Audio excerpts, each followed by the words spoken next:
Hello दोस्तों, computer class date में आपका स्वागत है। अगर आपने पिछली वीडियोस को नहीं देखा तो पहले पिछली वीडियोस को जरूर देखना।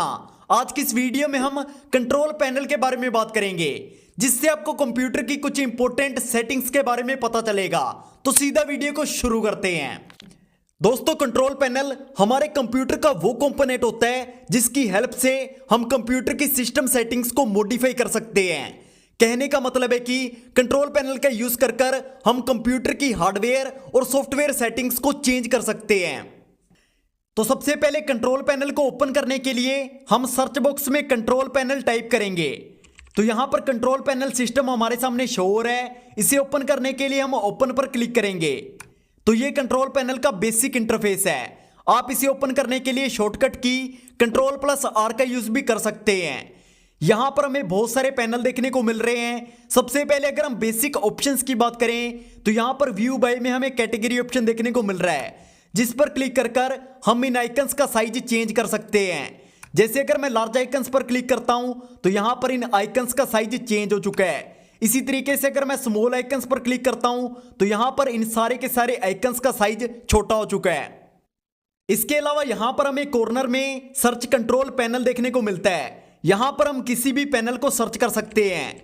जैसे मैं यहां पर डेट एंड टाइम सर्च करता हूं तो यहां पर हमें date and time panel show हो रहा है। इसका यूज हम बेसिकली तब करते हैं जब हमें होम स्क्रीन पर कोई पैनल देखने को नहीं मिलता है, तो उसे हम यहां पर सर्च कर ओपन कर सकते हैं। अब एक बार यहां पर वापस कंट्रोल पैनल के होम पेज पर चलते हैं। यहां पर हमें बहुत सारी कैटेगरीज देखने को मिलती हैं। जैसे सबसे ऊपर है सिस्टम एंड सिक्योरिटी। अगर मैं इस पर क्लिक करता हूं तो यहां पर हमें बहुत सारी सब कैटेगरीज देखने को मिलती हैं। जैसे सबसे ऊपर है सिक्योरिटी एंड मेंटेनेंस। अगर मैं इस पर क्लिक करता हूं तो यहां पर हमें बहुत सारे ऑप्शन देखने को मिलते हैं, जैसे internet security setting, user account control, file history, device status, device software और सबसे इंपॉर्टेंट अकाउंट कंट्रोल सेटिंग्स, जिनका हम सबसे ज्यादा यूज करते हैं। अब अगर हम यहां से वापस आते हैं तो हमारी एक और कैटेगरी है सिस्टम। अगर मैं इस पर क्लिक करता हूं तो यहां पर हमें पूरी डिटेल में पता चलता है कि हमारे कंप्यूटर के अंदर कौन सा सॉफ्टवेयर है, कौन सी विंडो है, रैम क्या है, ये सारी चीजें हमें यहां पर देखने को मिल जाती हैं। इसके बाद पावर ऑप्शन है, जो कि बैटरी से रिलेटेड है। यहां पर हमें बैटरी से रिलेटेड सारी चीजें देखने को मिलती हैं। जैसे अगर आप बैटरी सेवर मोड को एक्टिव नहीं कर पा रहे हैं तो वो सारी चीजें आपको यहां पर देखने को मिल जाएंगी। इसके बाद फाइल हिस्ट्री है, स्टोरेज स्पेस वगैरह जैसी चीजें आपको यहां पर देखने को मिल जाएंगी। अब अगर मैं इसे यहां से बैक करता हूं तो हमारी दूसरी कैटेगरी है नेटवर्क एंड इंटरनेट। अगर मैं इस पर क्लिक करता हूं तो यहां पर हमें दो कैटेगरीज देखने को मिलती हैं। सबसे पहली कैटेगरी है नेटवर्क एंड शेयरिंग सेंटर। अगर मैं इस पर क्लिक करता हूं तो यहां पर हमें पूरी डिटेल में पता चलता है कि हमारा कंप्यूटर कौन से डिवाइस के साथ कनेक्टेड है। जैसे अभी मैं जो इंटरनेट का यूज कर रहा हूं वो हमारे मोबाइल का इंटरनेट है, जिसका नाम है OnePlus Nord CE3। अगर मैं इस पर क्लिक करता हूं तो यहां पर हमें पूरी डिटेल में पता चलता है, डिवाइस नेम, ड्यूरेशन पता चल जाती है कि कितने टाइम से ये इंटरनेट हमारे कंप्यूटर के साथ कनेक्टेड है। इसके अलावा हमें स्पीड देखने को मिल जाती है, सिग्नल क्वालिटी देखने को मिल जाती है। ये सारी चीजें आप यहां से देख सकते हैं। इसके अलावा अगर आप यहां से न्यू इंटरनेट को ऐड करना चाहते हैं तो वो भी आप यहां से कर सकते हैं। इसके अलावा आपको कोई इंटरनेट से रिलेटेड कोई प्रॉब्लम आ रही है तो आप उसे यहां से ट्रबल शूट भी कर सकते हैं। अब अगर हम यहां से बैक करते हैं तो हमारी तीसरी सेटिंग है हार्डवेयर एंड साउंड। अगर मैं इस पर क्लिक करता हूं तो यहां पर हमें 5 और सब कैटेगरीज देखने को मिलती हैं। सबसे पहली कैटेगरी है डिवाइस एंड प्रिंटर्स। यहां पर हमें वो सारे डिवाइस एंड प्रिंटर देखने को मिलते हैं जो अब तक हमारे कंप्यूटर ने डिटेक्ट किए हैं। इसके अलावा हम यहां से new device and new printers को ऐड भी कर सकते हैं। इसके बाद ऑटो पे कैटेगरी है। इसके बाद साउंड कैटेगरी है, जिसके अंदर हमें साउंड से रिलेटेड सारी चीजें देखने को मिलेंगी। हम उसे यहां से कस्टमाइज भी कर सकते हैं। इसके बाद पावर ऑप्शन है, जो कि बैटरी से रिलेटेड है। यहां पर हमें बैटरी से रिलेटेड सारी चीजें देखने को मिलेंगी। अगर हमें बैटरी से रिलेटेड कोई भी प्रॉब्लम आती है तो हम उसे यहां से सेट कर सकते हैं। इसके बाद विंडोज एंड मोबिलिटी सेंटर है, जिस पर क्लिक कर हम ब्राइटनेस को कम और ज्यादा कर सकते हैं, वॉल्यूम को कम और ज्यादा कर सकते हैं।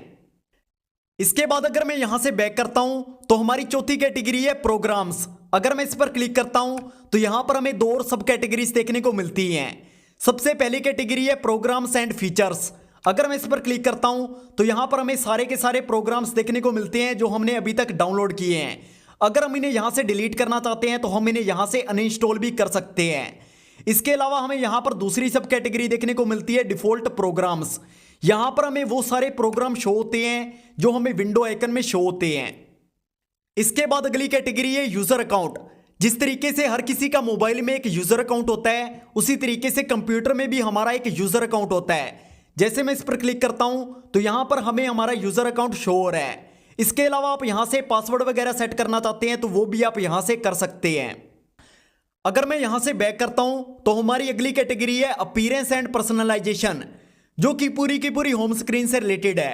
जैसे कैसे हम टास्क बार को एडिट कर सकते हैं, कैसे हम बैकग्राउंड को चेंज कर सकते हैं, वो सारी चीजें हम यहां से मैनेज कर सकते हैं। जैसे सबसे ऊपर है टास्क बार एंड नेविगेशन, जिस पर क्लिक कर हम टास्क बार को एडिट कर सकते हैं। यहां पर आपको जो नीचे एरिया दिखाई दे रहा है इसे हम टास्क बार बोलते हैं। इसके बाद दूसरी कैटेगरी है आइस ऑफ एक्शन सेंटर, जो कि आंखों से रिलेटेड है। जैसे अगर आपका विजन लो है तो आप उसे यहां से मैनेज कर सकते हैं।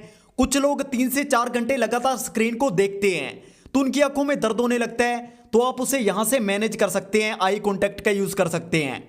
इसके बाद अगली कैटेगरी है फाइल एक्सप्लोरर ऑप्शन। हमें यहां पर हमारे कंप्यूटर के अंदर जो भी फाइल्स हैं वो सारी की सारी हमें यहां पर देखने को मिलती हैं, हम उन्हें यहां से मैनेज कर सकते हैं। इसके बाद फ़ॉन्ट्स ऑप्शन है, यहां से अगर हम नए फ़ॉन्ट्स को ऐड करना चाहें वो कर सकते हैं, पुराने फ़ॉन्ट्स को डिलीट वगैरह करना चाहें वो भी कर सकते हैं। अगर मैं यहां से बैक करता हूं तो हमारी एक और कैटेगरी है जो कि टाइम से रिलेटेड है। जैसे आपको यहां पर स्क्रीन के बॉटम में जो टाइम शो हो रहा है उसे आप यहां से एडिट कर सकते हैं। इसके बाद लास्ट में आइस ऑफ एक्शन सेंटर है, जो कि हमारी आंखों से रिलेटेड है, जिसके बारे में हम पहले ही बात कर चुके हैं। यहां पर हमें बहुत सारी ऐसी सेटिंग्स देखने को मिलती हैं जो कि हमें घंटों तक स्क्रीन को देखने में हेल्प करती हैं। तो ये कंट्रोल पैनल की कुछ इंपॉर्टेंट सेटिंग्स थी जिनके बारे में आपको पता होना काफी ज्यादा इंपॉर्टेंट है, क्योंकि हमें टास्क बार को एडिट करना होता है, बैकग्राउंड को चेंज करना होता है, वॉल्यूम को कम और ज्यादा करना होता है, ब्राइटनेस को कम और ज्यादा करना होता है। ये कुछ नॉर्मल सी सेटिंग्स हैं जिनके बारे में आपको पता होना काफी ज्यादा इंपॉर्टेंट है। तो आई होप आपको इस वीडियो से काफी कुछ सीखने को मिला होगा। तो फिर मिलेंगे क्लास 9 में।